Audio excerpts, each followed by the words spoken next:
honestly, I'm very comfortable now, but I've always gotten along well with President Xi. We had a good relationship, very good. And I think something positive is going to come out of that. The United States of America is the strongest, best economy in the world, as evidenced by the more than 75 countries who have called the administration immediately to cut good deals. So the president wants to do what's right for the American people. He wants to see fair trade practices around the globe, and that's his intention and his goal. At a press conference, White House Press Secretary Karoline Leavitt stated that President Donald Trump remains hopeful China will eventually agree to a new trade deal, despite rising tensions between the two global powers. All of the things the president just said are true. The president, as I said from the podium just a few days ago when I was up here, would be gracious if China intends to make a deal with the United States. If China continues to retaliate, it's not good for China.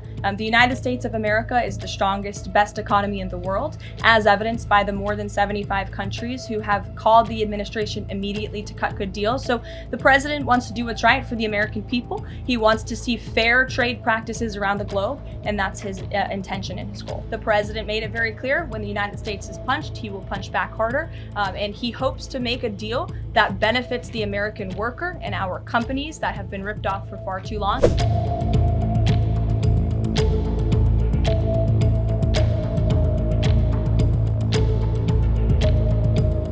The comments from the White House came as China imposed a significant tariff increase on US goods. The new rates will take effect on the 12th of April and will impact approximately $144 billion worth of American exports, with a primary focus on agricultural products such as soybeans. China's tariffs have now been raised to 125%, matching recent US increases. Washington's tariffs currently stand at 145% in total, which includes a new 125% retaliatory tariff on top of an earlier 20% levy tied to a separate dispute over fentanyl exports. This tit-for-tat escalation marks a sharp rise in trade tensions between the two nations. 国务院关税税则委员会今天发布关于调整对原产于美国的进口商品加征关税措施的公告。2025年4月10号，美国政府宣布对中国输美商品征收对等关税的税率进一步提高至125%。美方对华加征极高关税，严重违反国际经贸规则，也违背基本的经济规律和常识，完全是单边霸凌胁迫做法。根据《中华人民共和国关税法》、《中华人民共和国海关法》、《中华人民共和国对外贸易法》等法律法规和国际法基本原则，经国务院批准，自2025年4月12号起，调整对原产于美国的进口商品加征关税措施。有关事项如下：一、调整国务院关税税则委员会关于调整对原产于美国的进口商品加征关税措施的公告。税委会公告2025年第5号规定的加征关税税率由84%提高至125%。鉴于在目前关税水平下，美国输华商品已无市场接受可能性，如果美方后续对中国输美商品继续加征关税，中方将不予理会。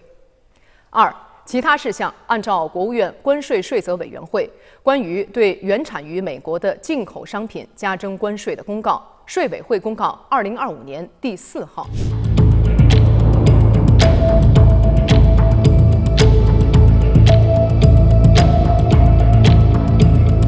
In a formal statement carried by Bloomberg, China's Ministry of Finance warned that US goods are effectively uncompetitive in the Chinese market under current tariff conditions.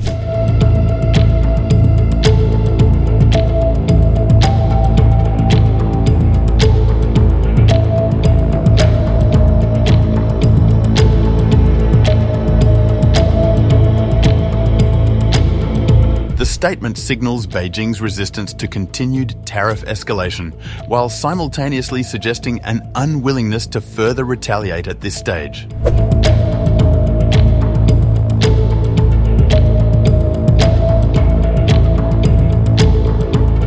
Despite the hard rhetoric, Chinese officials have indicated that they do not intend to raise tariffs further for now.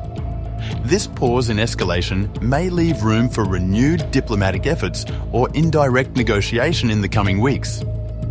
While no formal talks have been announced, both sides have left the door open for further dialogue, albeit on their own terms. 中国是一个负责任的国家，我们对美国的霸凌行径采取反制措施，既是为了维护自身的正当权益，也是为了维护国际规则和秩序，为了维护世界各国的共同利益，为了维护国际公平正义。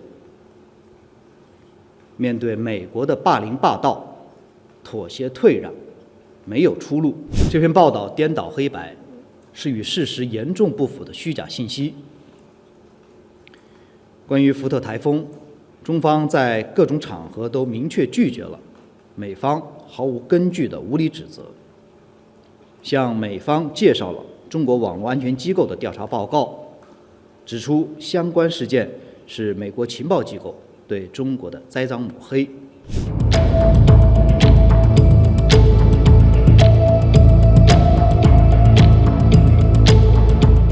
The renewed tariff exchange has raised concerns among global markets, particularly those reliant on US-China trade flows.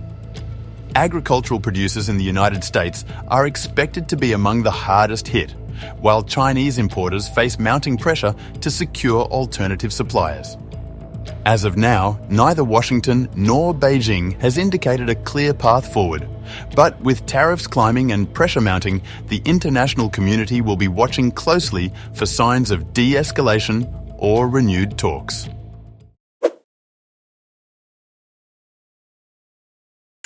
One of the biggest dangers to our country are negative influencers, dirty influencers. These are people who are there on digital mediums only to get numbers, and what they do has had a very negative effect on our society. We all know about it. But together, you and I can change that. Republic is starting an influencer incubator program where you can be part of creating some world-class content that is nation first, that helps our country, that creates awareness, and you can work with me here on this campus as part of the first phase of the Republic Influencer Incubator program, which is the Positive Influencers program. The Positive Influencers program, which is going to be run from the Republic Media Campus, which is the largest newsroom in Asia, aims to bring together a diverse set of people from across the country. You can work from where you are, you can work with me here on this campus to create content on anything which you feel, if it proliferates, if it spreads, will have a positive impact on our people. It could be in the area of health, technology, defense, awareness, current affairs, politics, or even history, science and technology. I know there are a lot of you out there who have the talent, and all that you want is the reach. And Republic is doing this to give your content the reach. Together, all of us can come together and create a content revolution in our country. The digital medium, the growth of digital in our country is one of the most fascinating things, but you can use it in a positive way for the country, or you can use it in a negative way for our country. There are too many people who are using the digital medium to make a quick buck. But together, all of us, if we become one unit that's working in national interest, that believes in nation first, then through the Positive Influencer program, we can change the way the digital medium works in our country. So come, I welcome you to work with me here on the Republic campus as part of the Positive Influencer program. Here on the Republic Media campus, you will have access to great infrastructure, a warm and welcoming professional environment, and of course, the best production values. Now, if you have the content and you feel it needs the finish, it needs to be worked on, or that you would benefit from working in an environment where there are many other content creators like you, then you can be here. You can work with me here in the Republic newsroom. You can work from home. You can make it 50-50. You can make it work the way you want. As long as you believe that the content you create, and we believe that the content you create, will make our nation number one, will be one solid contribution towards the Viksit Bharat, then you can be part of this wonderful program. The initiative I announced in the presence of the Prime Minister at the Republic Summit, which is the Republic Positive Influencer Program. So come, work with me, work with us. Let's make a difference for our country.